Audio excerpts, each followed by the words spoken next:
દોસ્તો હવે આપણે જીઓગ્રાફીના મિસલિનિયસ ટોપિક ભણીએ જે ફિઝિકલ જીઓગ્રાફીને ટચ કરતા હશે. સુએઝ નીતિ, સિયાલ સીમા, નીફે સીમા, સિયાલ. પૃથ્વીનું ગુરુત્વાકર્ષણ પણ નીફેમાંથી લાગે છે, અંદરથી પૃથ્વીનું ગુરુત્વાકર્ષણ નીફેમાંથી લાગે છે. નિકલ અને ફેરસ છે ને એટલે ગુરુત્વાકર્ષણ પણ ક્યાંથી લાગે છે આપણને? નીફેમાંથી.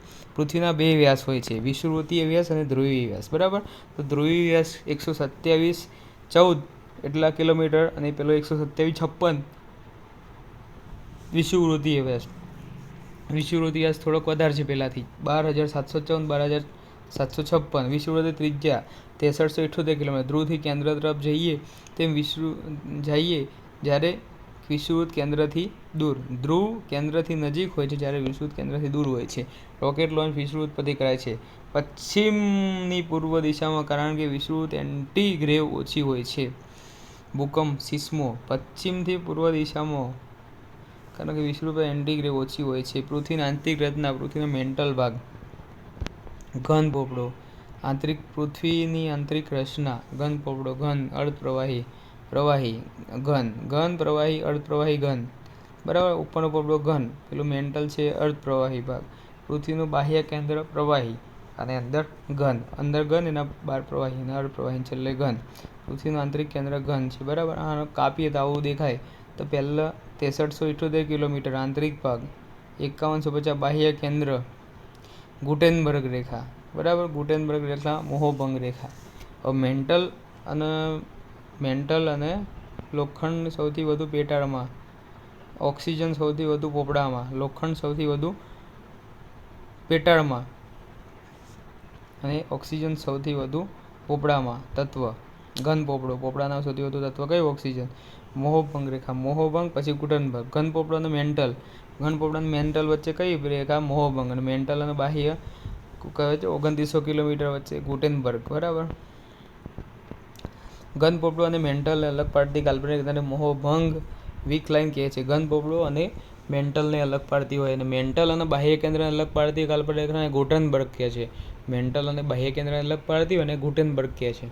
બરાબર. હવે ભૂકંપ જોઈએ. આંતરિક બળ અને બાહ્ય બળ. પરમાણુ બોમ્બ, શેલ ગેસ, ભૂકંપ નિર્ગમન કેન્દ્ર. બરાબર.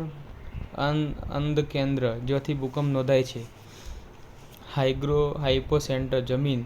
જરૂરી નથી કે એપિસેન્ટર નજીક ભારે પ્રમાણમાં નુકસાન થાય. ભૂકંપના 3 વેવ, પી વેવ, એસ વેવ અને એલ વેવ. પી લંબાત્મક તરંગ, અનુપ્રસ્થ તરંગ અને છેલ્લા એલ વેવ એટલે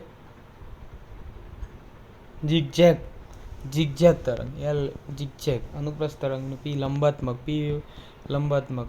તરંગો સપાટીના તરંગો આર અને એલ, ભૂગર્ભીય તરંગો પી અને એસ. આર એટલે રાઇઝ અને પેલા લોંગ વધુ નુકસાન કરે એલ વેવ.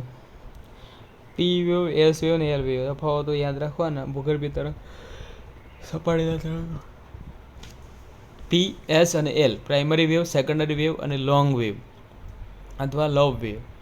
બરાબર. વધુ ઝડપી. પ્રાઇમરી વેવ સૌથી વધુ ઝડપી, પહેલાં પહોંચી જાય, અને સેકન્ડરી મધ્યમ ઝડપ અને એલ વેવ ઓછી ઝડપ. ઝડપ વધુ એમ તરંગ લંબાઈ ટૂંકી હોય. ઝડપ વધુ એમ તરંગ લંબાઈ કેવી હોય? ટૂંકી હોય. મધ્યમ તરંગ લંબાઈ, વધુ તરંગ લંબાઈ. બધા માધ્યમમાંથી પસાર થઈ જાય પી. પ્રવાહીમાંથી પસાર થતું નથી એસ. સપાટીનું તરંગ. ભૂકંપમાં સૌથી વધુ નુકસાન કરતું વેવ કેવું? L wave. પેલું ઘન પ્રવાહી ત્રણેયમાંથી પસાર છે, સુનામી ન લાવી શકે. બરાબર. પ્રવાહીમાંથી પસાર થતું નથી. પાણીની સચોટ માહિતી આપે છે. પાણી હોય પ્રવાહીમાંથી પસાર ના થાય. સેકન્ડ વેવ પાણીની માહિતી આપે છે. ઓછી ઝડપ, વધુ તરંગ લંબાઈ. સપાટીનું તરંગ. ભૂકંપમાં સૌથી વધુ નુકસાન કરતું તરંગ. બીજા માધ્યમમાંથી નીચે ધરાતલીય વેવ કહે છે. પાણીમાં ભમરો જેવો તરંગ. ભૂકંપ દરમિયાન થતા ગડગડાટ અવાજને પી તરંગ હોય છે. આ તરંગ પશુ પક્ષીને અવાજ સંભળાય. ઇન્ફ્રાસોનિક અવાજ. ભૂકંપ દરમિયાન થતા ગડગડાટનો અવાજ પી તરંગ હોય છે. એસ તરંગો પાણીમાં પસાર થઈ શકતા નથી, માટે તે જમીનમાં પાણીની માહિતી આપે છે. એસ તરંગો પાણીમાં પસાર થઈ શકતા નથી, માટે તે જમીનમાં પાણીની માહિતી આપે છે. ભૂકંપના તરંગની સૌથી વધુ ઝડપ ઘન માધ્યમમાં હોય છે. ભૂકંપના તરંગોની સૌથી વધુ ઝડપ ઘન માધ્યમમાં હોય છે. એસ તરંગ પાણીમાંથી પસાર થઈ શકતા નથી, માટે તે જમીનમાં પાણીની માહિતી આપે છે. ભૂકંપ માપક ગુણાત્મક સ્કેલ, મર્કેલી સ્કેલ. માત્રાત્મક સ્કેલ, રિએક્ટર સ્કેલ. ગુણાત્મક કહે તો મર્કેલી, માત્રાત્મક સ્કેલ કહે તો રિએક્ટર સ્કેલ. માત્રાત્મક સિસ્મોગ્રાફની જરૂર પડે છે. મર્કેલી સ્કેલ. ગુણાત્મક સિસ્મોગ્રાફની જરૂર પડતી નથી. તીવ્રતા 10 ગણી, ઉર્જા 31.6 ગણી. તીવ્રતા કેવી? 10 ગણી. ઉર્જા 31.6 ગણી. રિએક્ટર માત્રાત્મક સિસ્મોગ્રાફની જરૂર પડે, ગુણાત્મક સિસ્મોગ્રાફની જરૂર પડતી નથી. BIS bureau of Indian standard ઝોનમાં ભાગ પાડે છે. 3 રિએક્ટર સ્કેલથી વધુ તીવ્રતાના ભૂકંપ માનવ અહેસાસ કરી શકે નહીં. 3 રિએક્ટર સ્કેલથી વધુ તીવ્રતાથી. જ્વાળામુખી. જ્વાળામુખીમાં લાવા, વરાળ, ઘનખંડિત પદાર્થ, ટુકડા, વાયુઓ નીકળે છે. જ્વાળામુખી ફાટે ત્યારે CO2, SO2, એમોનિયમ હાઇડ્રોજન જેવા વાયુ નીકળે છે. CO2, SO2, એમોનિયમ હાઇડ્રોજન જેવા વાયુ નીકળે છે. જ્વાળામુખી ફાટે ત્યારે આગામી જ્વાળા નીકળતી નથી, પરંતુ હાઇડ્રોજન હવાના સંકળાતા સળગવા લાગે છે. અંદરથી આગ નથી નીકળતી, પણ હાઇડ્રોજન સળગી જાય છે. જ્વાળામુખી નીકળે ત્યારે જ્વાળામુખી ફાટે CO2, SO2, એમોનિયમ હાઇડ્રોજન જેવા વાયુ નીકળે છે. ખડકના ટુકડા. નાના કદના ટુકડા લાથીલી કહેવાય છે. મધ્યમ જ્વાળામુખી બોમ્બ કહેવાય છે. મોટા ટુકડા જ્વાળામુખી બ્લોક કહેવાય છે. જ્વાળામુખી છિદ્રના 3 ટુકડા. જ્વાળામુખીનું છિદ્ર, ફ્રેક્ચર, ફાલ્કેશ, ક્રેટર. જ્વાળામુખી 3 અવસ્થા. સક્રિય, આમાંથી બધું જ નીકળે. સુષુપ્ત, વરાળ વાયુ નીકળે, ભવિષ્યમાં ફાટવાની સંભાવના. સુષુપ્ત, સક્રિય, આમાંથી બધું નીકળે. મૃત, કોઈ પણ ક્રિયા થતી નથી. કિનારા ઉપર છિદ્ર પર પાણી ભરાય છે, સરોવર નિર્માણ થાય. નારકોડમ જ્વાળામુખી, પાવાગઢ, ગિરનાર. નારકોડમ જ્વાળામુખી, પાવાગઢ, ગિરનાર. બેરન જ્વાળામુખી, સક્રિય, સુષુપ્ત, તે વર્તમાન સ્થિતિ પર આધાર રાખે છે. બેરન જ્વાળામુખી, સક્રિય પ્લસ સુષુપ્ત. મૃત જ્વાળામુખી.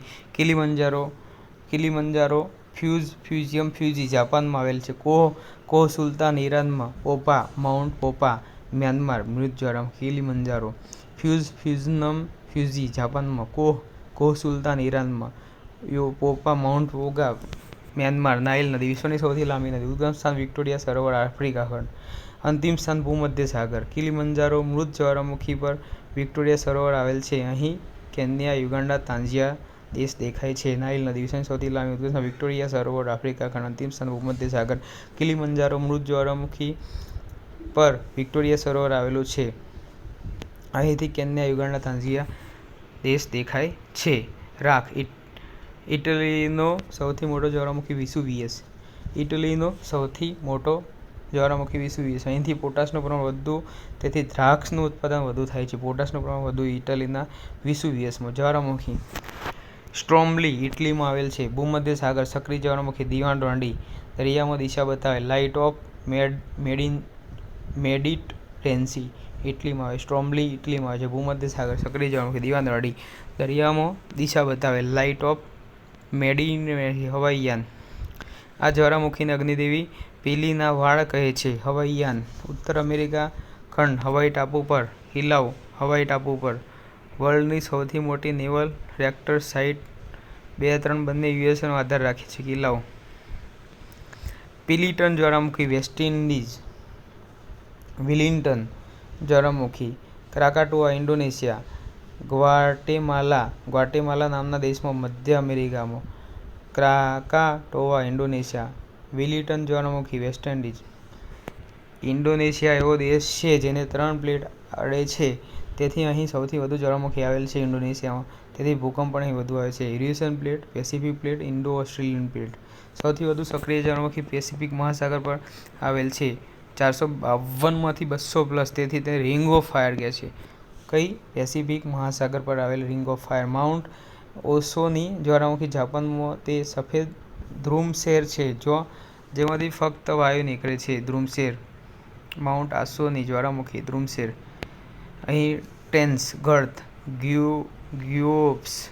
સાગર પર્વતના જે શિખર દરમિયાન દરિયા નીચે હોય તેને ગ્યુઅર્સ કહે છે. સાગર પર્વતના જે શિખર દરમિયાન દરિયા નીચે હોય તેને ગ્યુઅર્સ કહે છે. દરિયાના અંદર આવેલી ખાંચને ટ્રેન્સ કહે છે. જેમ્સ ક્લાર્ક દરિયાની ઊંડાઈ માપવાનો પ્રયાસ કરેલો. ઇકો સાઉન્ડ વેવથી દરિયાની ઊંડાઈ માપવામાં આવે છે. ઇકો પડઘો, ઇકોસિસ્ટમ નિયંત્રણ. James clerk. Eco sound wave 300 metre પ્રતિ સેકન્ડ 37% વધુ હોય તો ઊંજ કહેવાય. સમુદ્રમાં થતું કાર્બનિક નિક્ષેપણ કહેવાય છે. ભરતી અને ઓટ. Next lecture. ભરતી અને ઓટ.